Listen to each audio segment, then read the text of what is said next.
Vietnam Ethnic Groups Culture Day is being celebrated nationwide with a wide range of events.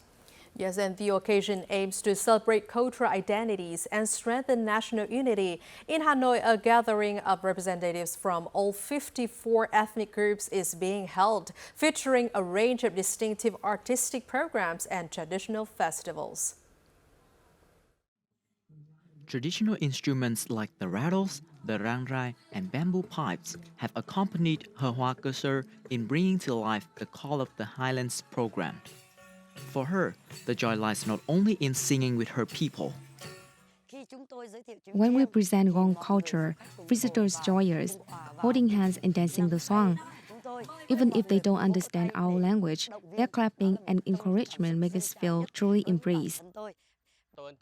I'm most impressed by the Gong dances because their strength reflects local traditions.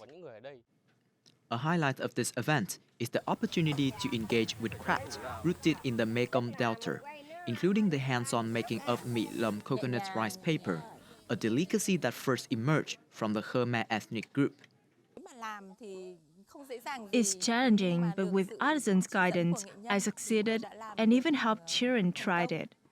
Hands-on activities like this are engaging and enjoyable. The hardest part is flipping the rice paper while cooking. You must get the timing right. Patience is key to making a good one. Rarely do we see all 54 ethnic groups, including the most remote, live and share traditions so closely. Beyond an event, it is a symphony of unity with a shared pulse of pride. Quốc Nguyên reporting for Vietnam Today from Hanoi.